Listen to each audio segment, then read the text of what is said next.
Hello, you're watching Tulip Swift. Today I'm going to be reviewing Zenith by Sasha Alsberg and Lindsay Cummings.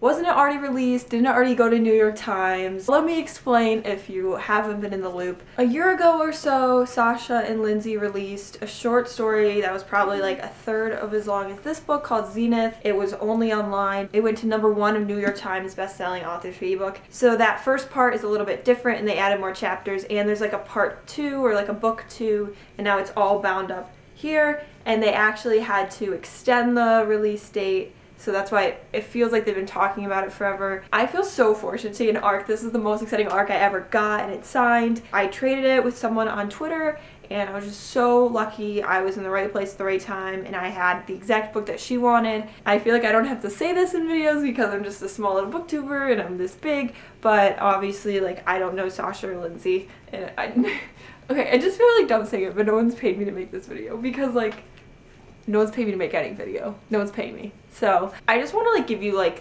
what I actually thought about it and talk about the story, because like I haven't seen a lot of positive like fangirly reviews. So my final thoughts is that I can't even begin to tell you or walk through every single scene in this book and go through all my favorite dialogue. There's just so much there. So it really did feel like a lot, but I think that's what makes it different. That's what makes it such a huge story. It's so much bigger than just this book is what it's ended up to be, because there's so much outside of it. The sense of family that I felt, the like empowerment that I felt, I was not expecting these characters to be so fleshed out, to fall in love from the first page. Like, I did not think I would get that in this book, and I did, and I'm so happy about it. That's what makes me read the next one. It's all about the relationships. Like, I just want them to be cute and maybe have colorful hair, and I got all of that. It was the full package. So the title of this video, was Zenith any good? It's really, for me, it was really like YA heaven. Really great and powerful feelings of love and friendship from like that coming of age point of view, where it's like you're still young, you're growing up, and that's, you know, that's like what YA is, and that's what keeps me going back, at least. That spark, like, I felt like I really rediscovered it in Zenith. It was so smart. Here's the thing. For some people, they're like, oh, I've seen this too many times. What I have to say is you haven't seen this before, first of all, in space, and you haven't seen this before with like a girl gang, because like, I'm just gonna pull up the Maze Runner, that's an extreme example, but like the all guys and the one girl, like Teresa, like I bet you didn't even know her name was Teresa, you only know Thomas. It was really refreshing to get it in this book, and all the characters like are beautiful and different and unique and have a spectacular point of view, and so I just couldn't get enough of the family that I felt in this book. It's pretty long and kind of more complex than I definitely ever thought it would be. And Zenith was brilliant. It was my #3 for top books of 2017. That's kind of a spoiler for my top books of 2017 video, but too bad, you probably should have seen it by now. Promotion. I really liked it, and really like space, and I really like female-driven stories. I don't really like space. The only space things I like are Star Trek. So it was really fabulous, and I just want to give it 5 stars. I took heavy notes on this because it was just a lot to think about. It's going to be a very chronological book review. We jump right into great characters with great dialogue and funny things and inside jokes, but just the extra chapters, I guess it's different if you already read the short story, or book 1 I should say, because it was already switching point of view chapters. Some of the points of view were like mysteries and you don't find out till later who it is. It was really hard starting it. I have very low like memory quality and reading comprehension, so if I like could understand most of it, I feel like that means it's okay, but I like when they just give it to me. Let's talk spoilers. I've heard about Dex, I've heard his name thrown around. I didn't know he was an ex-boyfriend. This was really interesting to me. And there's just so much in Androma's past. It really, like, I've never seen it before except in Throne of Glass, when there's just so much story that it actually was made into Assassin's Blade, a whole nother novel. And I feel like her past, Dex teaching her how to fight and stuff, like, I feel like that's a whole nother book. And so I like that, and I like that there's a whole story to fall back on. This is not by any means like the beginning of her adventure. It's just kind of like a whole new story, and it's her like reconnecting with Dex. Like this flirty guy the whole book, like they had history together, she was really mad at him. I just loved it. It was just so rich and so interesting and so cute. You could see them against each other, and for legitimate reasons, like they both betrayed each other. There was like this unresolved piece that was just trailing us so long in the story, and I'm just like, talk it out, talk it out. There's a lot of like power scenes. You can have so many like iconic parts of it. I'm thinking like battle scenes, I guess. That's what Zenith does. And just one of the great ones is, I'm gonna mix it up, but I think they're at the bar. They're trying to cause a distraction, right? Andromeda kisses Dex, and this is like before they've worked things out. They're just kind of being flirty or whatever. They're keeping their distance.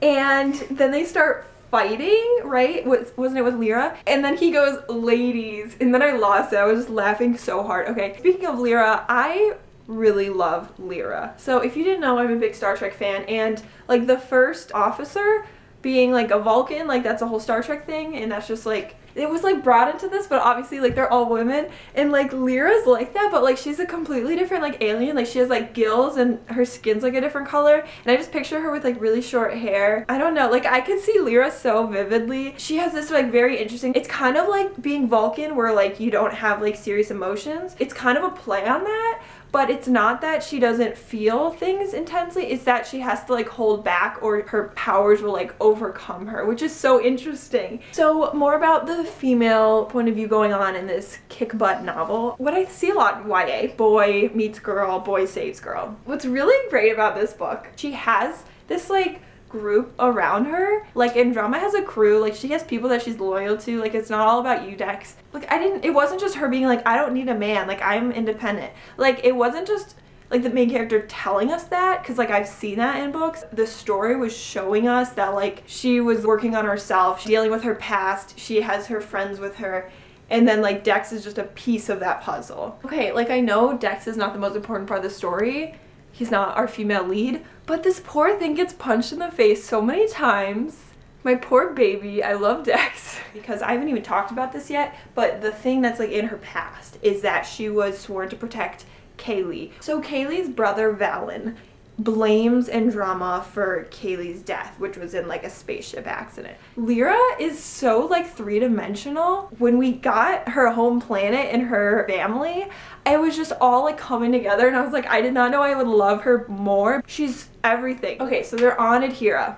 They're at the festival and they're both like drunk, and they finally like embrace, right? And then there's like this giant crumbling and the mountains like immediately explode. Okay, like yes, officer, this chapter right here, I can only handle so much, okay? You thought this book was already so rich and full of so many backstories? You're wrong. There's more. There's more. So we go to Arcadius and we meet her father, Andromeda's father, and he has this like high position with like the enemy or whatever. We find out that Andromeda was like scheduled for an execution for failing to protect Kaylee, whatever. And so you're like, oh my god, I hate her father. Like I can't believe that this all went down. But then you find out that her father saved her from this, and that's how she escaped, and that's why she was on the run, and that's how she met Dex. And I'm just like, oh my god. There's so many different paths in this book, and it just jumps around. It's like, you thought you know what's going on? Well, how about this? And I think that's just so exciting. When Valen kills his father. Okay. So Valen is such an interesting character.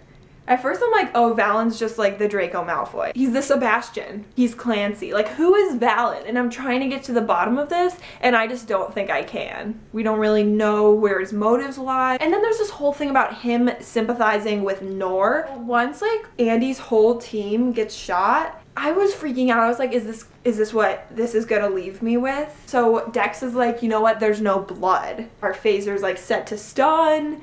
Is Zenith been pulled out here? Also, is this all a big Kobayashi Maru for Dex to become a guardian again? So Zenith is like mind control. Divergent is shaking. Okay, Nor and Valen are being really creepy and they're calling each other brother and sister. What? Oh my gosh. And then it all comes full circle because it's like, who's Nor's mom? It's Claren. Hello? So let's talk about what really happens when this ends. Andy taking place of General, what's his face, Cordis? Because she's like, what, like the last member of this like planet? I feel really overwhelmed. It's such like a dense story. There's so much in there. It's a book I want to read again because there's so much in there, and I don't think I've ever seen something like that before. Like maybe like, I know Daughter Smoke and Bone had that kind of like unwinding as you go, but I feel like this had more characters. I just want to read it again. There's so much going on here.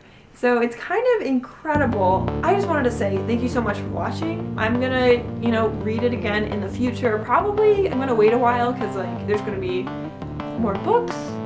I think. That was Zenith, 5 stars. Thank you so much for watching. I love you. Bye!